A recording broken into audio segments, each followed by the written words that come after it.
Welcome to Talent Unfiltered, located at the intersection of innovation and all things talent.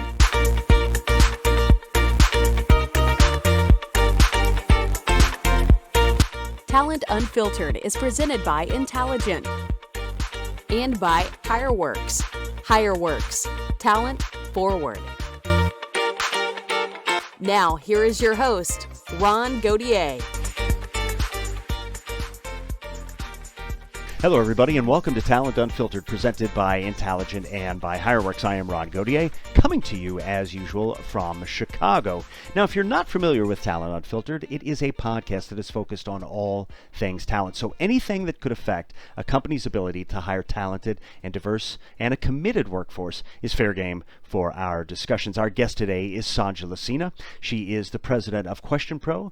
She's a PhD who spent 9 years at Career Builder and is a researcher at heart. We're going to talk to her about the concept of empathy and employee experience at scale and how that impacts your recruiting efforts. But before we get rolling, I'd like to invite each of you to visit Intelligent.com. Now, for those of you who aren't familiar, Intelligent is our digital magazine and online community that is focused on helping solve the talent equation. We have an absolutely great set of thought leaders and contributors, people like Lou Adler, Shally Steckrell, Dean DeCosta, Craig Fisher, Dr. Tanja Coleman, Sanja Licina, our guest today, and so many more. We also have practitioners who live this every day, and they're sharing their thoughts on how to make the active recruiting talent better for everyone, candidates and companies alike. So come check it out. It's Intelligent.com. That's INTALEGENT.com. And once you're there, drop us a line. Let us know what you'd like to see on the site, and we'll do our best to accommodate you. Again, that is Intelligent.com. This show is available on Spotify, on BuzzSprout, SoundCloud, and there is a video version, which some of you are watching right now on YouTube. So if you dig what we do, then like, subscribe, and share on whatever platform you're catching us on. And don't forget to turn on the notification buttons so you never miss any new content from us. Okay, let's get to it. Our guest today is Sanja Licina. She is the president of QuestionPro. She also spent 9 years at Career Builder and was in research before that with Ipsos and with Hudson. And she joins us from her native home in Belgrade, Serbia. Sanja, how are you today? Oh, I'm fabulous. Thank you. How are you, Good. Ron? I'm good. I'm good. You know, you were, prior to taping here, we were talking for just a second, and you said that it's been 90 or 95 there in Belgrade, and we had that about a week ago, but here in Chicago now, like the last 2 days, it's been 68, 70 degrees. No. We're back to wearing sweaters. Yeah, back to wearing sweaters in the middle of June. But you know, you spent time in Chicago. You know exactly Yes, I was how the gonna weather can be say here. I was there for 11 Yeah. years. I remember. Although now it's still Yeah. every time it's shocking, and then you're like, oh wait, no, it's not as surprising, and it feels like it should be. Sure. Well, I don't think it surprises anybody. I think everybody who lives in Chicago knows that at any moment you could get snow. Yeah. And you don't know whether that's July or January. It could be either one. Yeah. And that's an exaggeration, but it kind of feels like that Sunday. A small But exaggeration. anyway, well, just a little bit. Thank you so much for taking time today. I really appreciate it. And I told everybody on the way in here to the show that you are one of the contributors to Intelligent, and we're so grateful to have you as one of the voices trying to solve this talent equation. And you are the president of QuestionPro, which is a survey tool that has multiple applications. It's trusted by huge global brands to get them the information they need about markets, customers, and for our purposes, for employees. So what I want to talk about today is I want to talk about measuring the employee experience and their satisfaction. So my first question is this. We've all just gone through hell globally over the last 15 months, and it's had impacts in how, where, and when we actually work. Walk me through how your customers have used QuestionPro to take that deep dive into what was happening to their teams and how they use that information. Yeah, absolutely. And it's been such a huge pleasure to work with organizations of different sizes to see just how much they care about their employees and then how much they're actually exploring the best way to connect with them. Because we have customers that say, we know exactly what questions we want to ask, and we're considering the hybrid workforce and what support do our working parents need, and have a lot of these ideas that are, pretty clear of what they want to talk about. But by and far, we also get a lot of organizations, almost all of them, that also ask, what should we be asking about? What can we be doing more of? Because, as you said, everything around us is changing so quickly, and we went through just such a horrible time that organizations really want to do their best. And I was recently actually reading an article that a friend of mine wrote for HBR, and one of the quotes that they had from one of their research findings is that 100% of managers feel like they provide their direct reports the right kind of support, especially when it comes to families, and only 50% of employees agree. And so when I was talking with my friend about, I know exactly, like I think since I read that article, I probably brought up that statistic every day. Why? Because I don't think managers and leaders are bad people. I think far from it. That I'm realizing more and more as we have conversations, somebody who's an expert like yourself, somebody who's been in the field my entire career like I think me. using the term expert around me is a pretty that's your that's at your own peril when you do that. I So use it with confidence. Having gotten to know you, I use it okay, with okay. confidence. But and it's what we live and breathe every day. And we know a lot of the best practices and we know a lot what organizations should be doing. But what I've realized, and I think even more so lately, as organizations are becoming much more interested in how to support their people, that we can't assume every leader has the toolkit they need. We can't assume that every manager has the knowledge they need.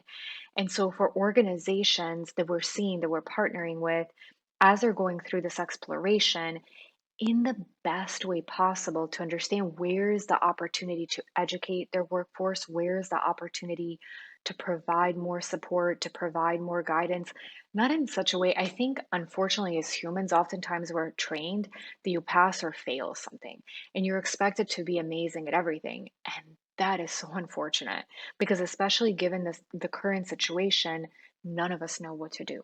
Maybe some of us know a little better because we spend a lot more time thinking about it, but we've got to help each other. And so, what a lot of the organizations that we're working with are doing are looking for ways to really understand where are their leaders, where are the managers, where is the gap where they can provide additional support. And then, of course, there's a ton around well being. There's a ton around understanding what did this do to our workforce? What do they need moving ahead? How do we best support them? And asking questions that organizations have never asked before. A lot of it is we actually just ran a quick poll, I think it was last week, and we asked workers across the US in your one on ones with your manager, what are some of the most important topics that you'd like to discuss? And the number one was discussing the balance between work and family. And you would think some years ago that would be almost shocking because you would think, and we put in items like checking in on deadlines and timelines and bandwidth and things that were more traditional. And this came out as number one. And so to me, I think I actually get a little bit of goosebumps talking about it because there's so much work to do still. But that data point is really encouraging that I think mindsets are starting to shift and people are saying we are seeing the world differently. In this conversation between employer organization, whether it's at scale through surveys or whether it's one to one for managers, I think is starting to change. And yes. Well, you look at what's going on. I mean, there's been so much talk about the Great Resignation, right? Employees are flexing their muscle, Mhm. and they're saying, "Look, if you can't deliver me the experience that I just Yeah. had going forward, or something close to that, then I'll go someplace where they Yeah. can deliver that." And I have these conversations all the time with clients as it relates to recruiting. Do you really understand what the people you're trying to recruit are telling you? Are you really Yeah. listening to that information? Because it truly starts with your current Yes. employees. They're parroting the exact same things that candidates Yeah. are going to tell you, and you need to be listening to that. And that kind of brings me to my next question. I want to back Yeah. up just a bit here. You said you were talking to employers about experiences with their Yeah. employees, and I want to talk now about how the employee experience plays into recruiting top talent.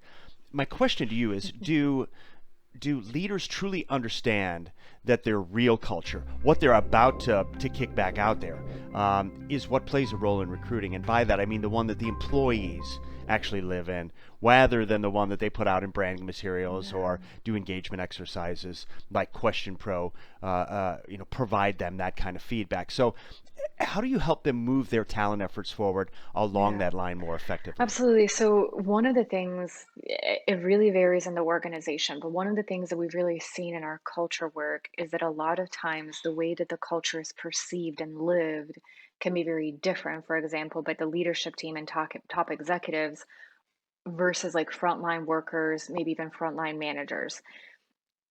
What I've also seen when leadership gets that data is shock because they didn't realize, because they're living in a certain reality, and they are the ones that are, writing down the values and talking about the mission and the vision, and they truly believe it exists because in their day to day it seems that it does exist. But what they don't know, if they don't ask their employees, is how does that manifest itself day in and day out across the organization?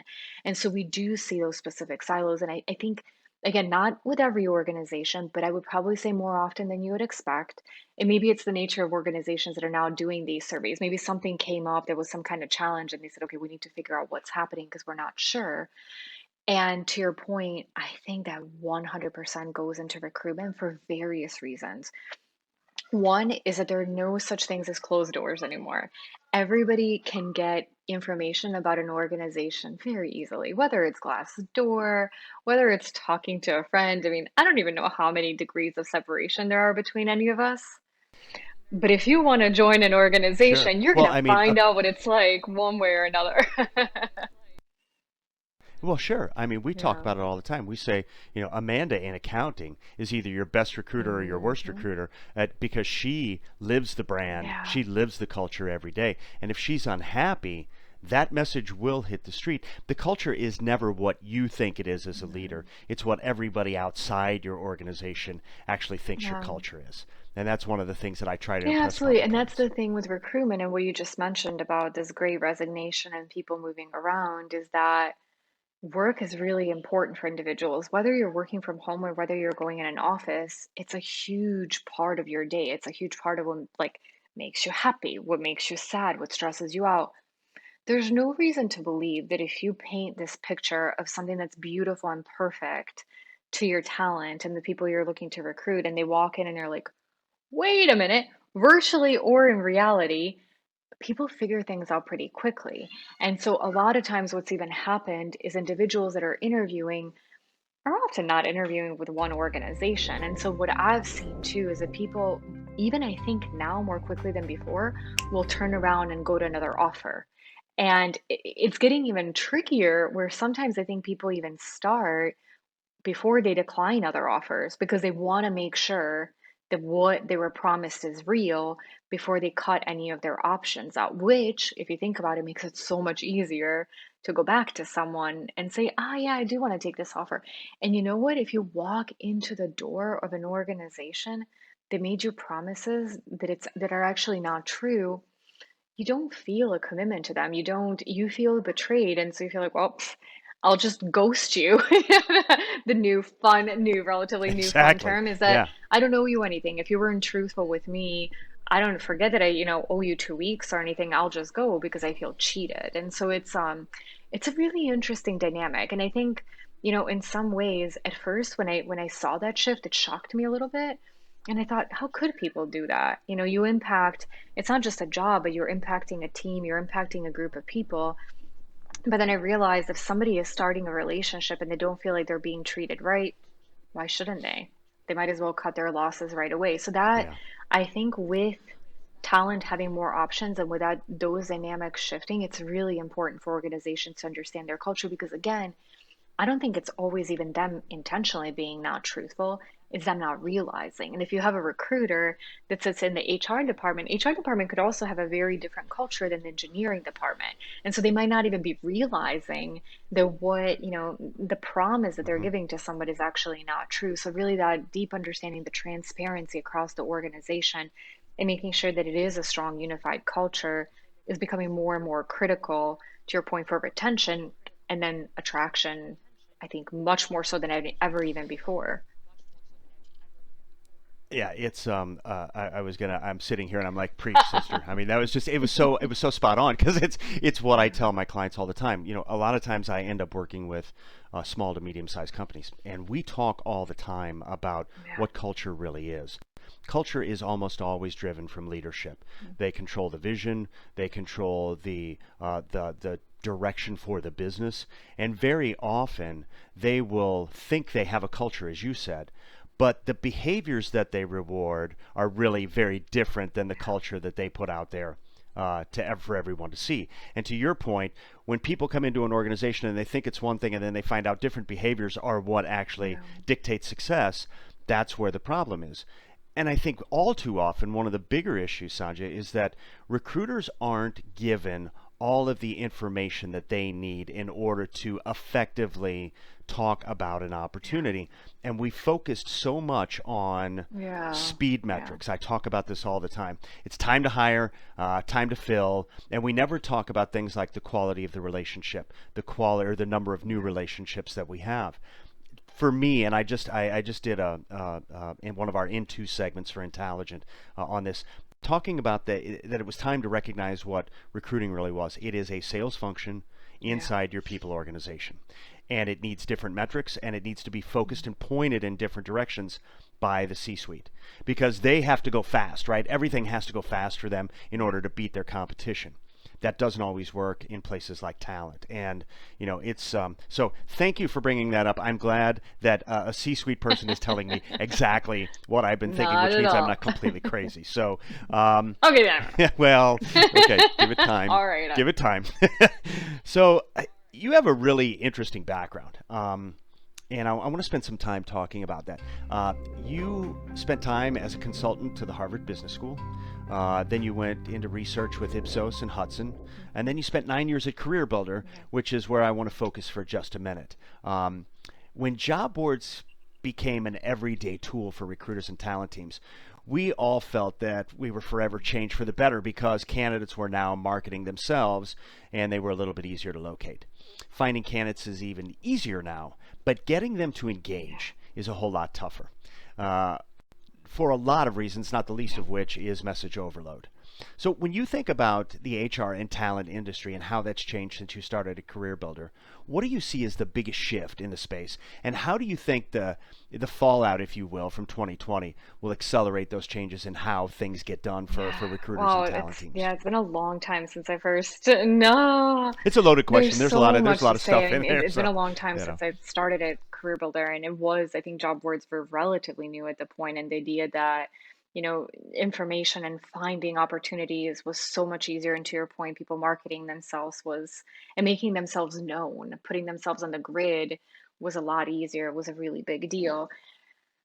There's some things that have changed so much. There are some things that haven't changed well enough, but I think there is this part that I think we need to figure out around there's volume, there's quantity, there's quality, there's visibility. And I think the visibility bit, whether it's through job boards or LinkedIn today, it's not that it's done. It's not like there's a checkbox, there's always to evolve, but there's a place for people to be present. There's a place for organizations to be present. How do they connect more effectively? To your question around, is a message overload? Why are people not responding? And so it's that in some ways like authenticity with relationships. How do people connect? It's interesting too, because what you said with talent acquisition being a numbers game. And I remember when you and I spoke before, I completely agree. And it's just something that maybe I haven't thought about in a little bit. And it made me so sad because I'm such a huge proponent of diversity. And then, once you have diversity and inclusion, but I'm so scared of those metrics really being like the enemy of getting diverse candidates. And so that goes back now to what are the opportunities?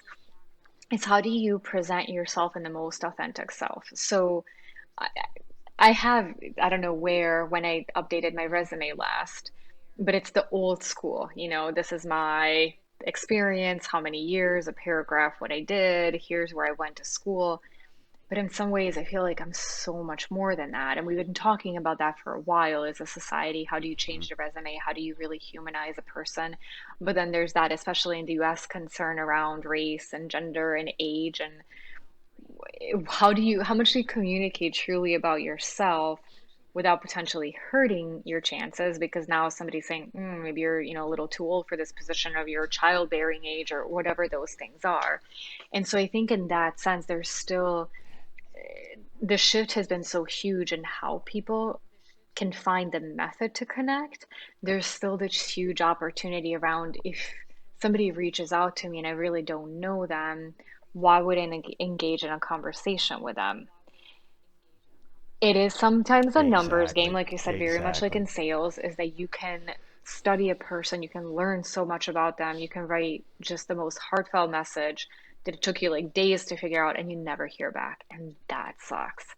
So I think because enough people have Mhm. gone through that and been burned by that, it's still more of that volume where then it backfires and it's, you get a note and you're like, hey, I would love to talk to you about this. And it's like, oh, but I have nothing to do with that. Or, I'm really wondering how we can solve that because I do think that it's that authenticity and being genuine compared to that numbers game. I think we still need to crack that code. I don't know if our friend AI is going to somehow help with that. I'm not really sure if somebody is thinking about it. But I do think that there's an opportunity there still. Let me throw in my 2 cents here because this is something Hmm. that I am incredibly, well, we've talked about this before. I'm incredibly passionate about this. I think that technology has made locating people very easy. I think that technology has also put up barriers between people in being able to communicate. Um, if you look back on the history of how recruiting started, recruiting agencies were built because companies didn't have any internal capability, right? They couldn't do it themselves. So we built headhunters Hmm. became people who went out and found this, and they've always been Yeah. problematic relationships for companies because they learned, well, this is really expensive. And so they wanted to bring that functionality in house, but they could never replicate it in the same Yeah. way because all they saw was speed, but they didn't understand how they got to that speed. And that speed, as Covey said, was built by having trusted relationships. And I'm going to curse here for a second, so I hope I don't offend you, but Covey says, and I really believe this, that when you trust the other side of a conversation, it bypasses all of the bullshit that people go through in order to get down to whether they actually want to engage or not. And we've transactionalized recruiters, and leaders have done this because they want speed, speed, speed, speed, speed, to the point where recruiters don't feel empowered to have conversations that actually build trusted, Yeah. real, authentic relationships, right? And so you can teach somebody how to write all the booleans in the world. You can have all the employer branding, all the content marketing. You can do all of that. But it's like a dog chasing a car. Once you get it, what do you do with it, right? And that work takes Yeah. time, and sometimes leaders don't want to wait for that.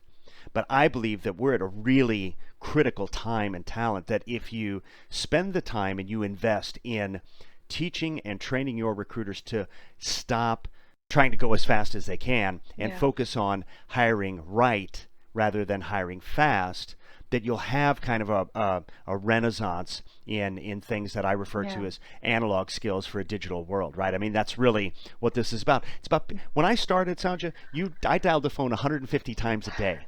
148 of those were no answers or don't ever call me again or whatever. But two of them were really, really Yeah. good conversations, and you had to maximize that. And so I learned very early on in my career that relationships were the thing that mattered. I could always find people. I could always figure out how to get to people, but I couldn't always figure out how to have a conversation with somebody. And so being lazy, I was able to maximize those two Yeah. conversations and turn that into something, right? Rather than having to make 1,000 calls a day. And that's all we think about now is quantity and volume of calls rather than or emails or whatever. And our response rates suck. So I love I it. thank you for giving me 2 seconds on the soapbox there because you brought it up and it's super important to me. I just think you know, we've lost something, and Yeah. all the technical advances are great, but you have to be able to convert at a higher rate than 10 or 15% in terms of the conversations that you have. If you put out 3 emails, you get zero point Yeah. 0.3 responses Yeah. at that rate, right? I mean, think about that. So, how many do you have to put out in order to get candidates? Because it's generally half of the candidates that you talk to and push through aren't Yeah. going to get through the first round interview anyway. So, I'm going to shut up now because I'll literally go all day on this. I'm sorry.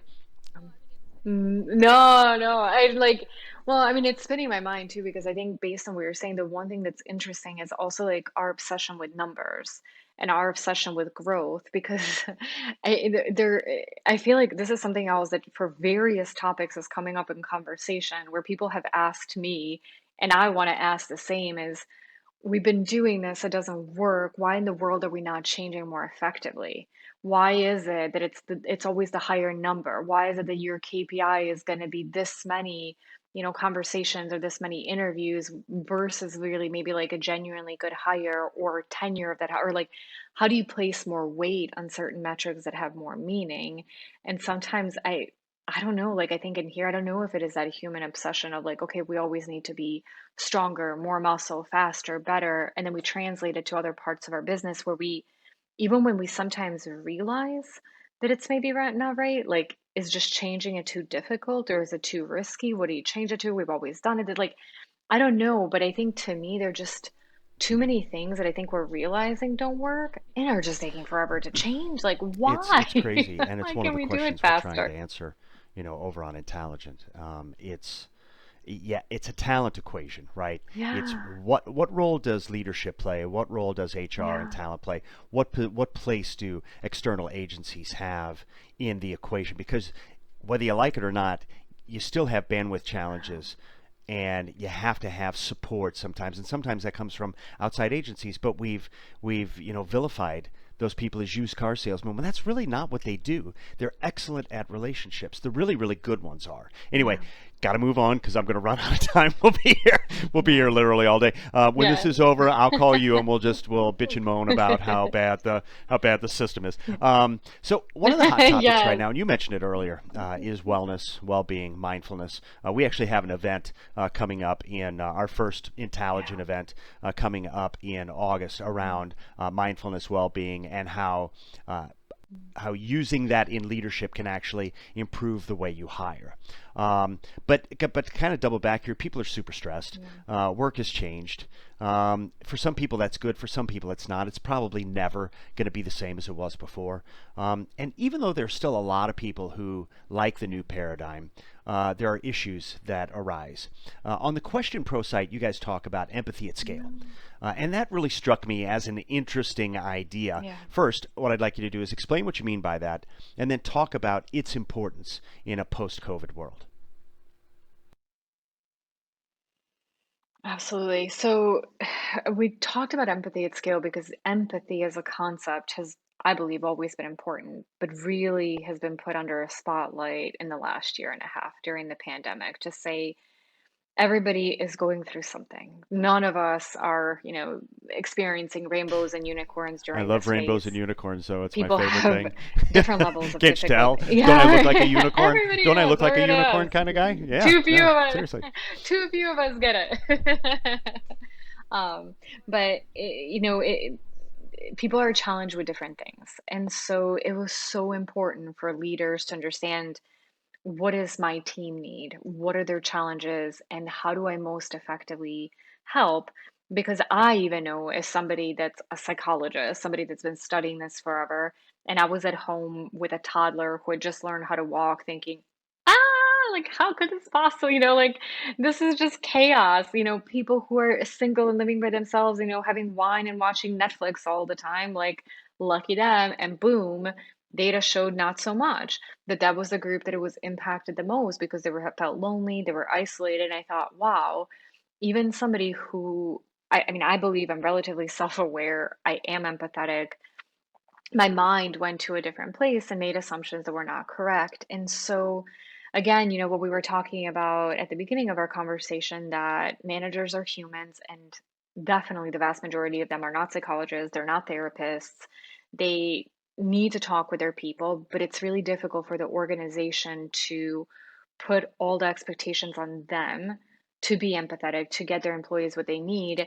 We came up with this concept of empathy at scale because we believe that organizations can be empathetic to their people, in our case through surveys, and thinking about how do I really create a space where people feel that they can open up and they can say, this is what I love, this is what I'm happy about, this is what's really stressing me out, this is where I'm really struggling. And a lot of that is in how you position your questions, is in how you connect with the people.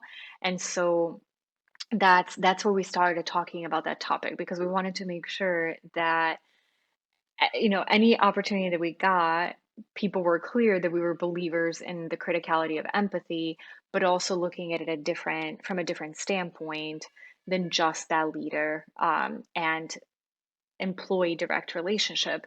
And also, what we wanted to make sure is that people knew what to think about, and people knew that what happened is everybody's world shifted so quickly right away, but then we didn't stay stagnant. I think every one of us experienced different stages. At first there was that shock and chaos, and it's like, okay, I've got this.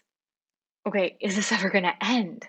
Okay, what does the future look like? I've been patient, I've been waiting. Do I just go on with my life assuming that this is, how things are going to be? And so it's almost, I like in some ways it's almost going through grief. Like you have these different stages and you have these different reactions. And so what was also important for us to make sure to, help the organizations we work with understand is that there are those cycles and that it's important to have those ongoing conversations, and how critical it is to ask not only the right questions, but give the ability to people to talk about what they find most important. So those, traditionally open-ended questions saying, what else is there? What else can we do?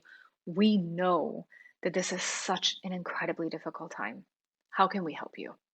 And just saying that genuinely, that if someone's sitting there and saying, you know what, I just don't have the capacity. I don't have the nerves. I can't, like, I'm sitting at home and I don't know if this is ever going to end. And maybe could I work part-time, or could I take some time off? Is that, when everyone's saying, oh, shockingly, everyone's working from home, productivity is skyrocketing.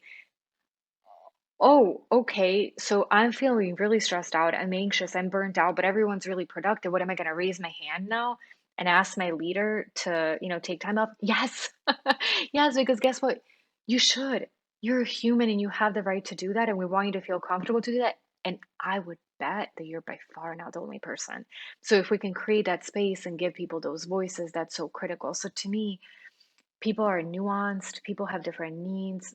I think for organizations to understand what those are and really understand where can I show up, and I'm not saying that every organization can do everything for their employees. It's not possible. But if you understand what's most important, you can understand, can I put all of my resources, time and energy into that versus guessing? Because that's what happens a lot in absence of having this conversation. And it is with all the world's absolute best intentions, but more often than not, there is a miss because there's one group of people making that decision, and there are just so many nuances and so many differences in the people that need support. So that's really the reason why we're so passionate about it, because again, we do believe that they're very well-intentioned organizations and people who could use more help. And so how do we help them meet at the place where it could be a Sure. win-win You for know, both? it's really that's a fascinating take on it, because when you think about frontline managers, so often they are hired for a particular set of skills, and they were hired pre-pandemic. Not every manager is built to operate in this environment, and not every company is actually set up to operate in even a Yeah. hybrid environment. You see so many larger organizations. I had a conversation with one client who are saying, I can't wait to get back to the office. Well, okay, so you're going to go back full time? They're like, yeah, sure am. I'm like, all right, what are you going to do about all the attrition? And they're like, wait, what attrition? What? I'm like, think about it. Take a breath. Think about it from the employee's perspective. I really do think that we're at a nexus point almost of where outside forces, social issues, the pandemic, all of these other things have come together and coalesced in a way and at a time where companies are going to be forced to think about how do I stand on social issues when you used to not talk about those things, right? How do I deal with employees who are fully remote, who are hybrids, salespeople who hotel here 1 day a week? I mean, there's a lot going on, and I think it's going to be, I think it's incumbent upon leaders to not only understand their employees, but the talent that they're going to try to go get, and understand what the expectations of those people are. And you can't just leave it and go, well, we need better posts, or we need a different source, or we need more recruiters, or we need to throw money at it. That isn't what it's about. And I think the things that you've shared today have proven that. Sanja, thank you so much. I enjoy our chats. I really do. I learn something every time we talk, and I always it always comes from a place that I wasn't really expecting to learn anything. Like I told you earlier, I don't think I'm an expert, but in reality, I think I'm an expert about everything. And so I was like, but then there's always that little nugget that I get from you, and I really appreciate it. And thank you again for lending your voice to what we're trying to do at Intelligent. Thanks for joining us today. Okay. Oh, it was such a pleasure. Thank you so much for the invite. And equally, I love every one of the conversations we've had. So thank you for creating the space for them. All right, that's going to wrap it up for us today. A huge thanks to Sanja for joining us. I love the way that she thinks. I love the ideas that she has around how companies and their employees can have better experiences on each side of that equation. And that idea of empathy at scale is one that I think can have huge impacts on how we go forward in our new work paradigm. Now, if you like what we did here today and you want to stay up to date, then like, subscribe, and share on your platform of choice. Don't forget to turn on the notification button so you never miss any new content from us. Until next time, stay safe.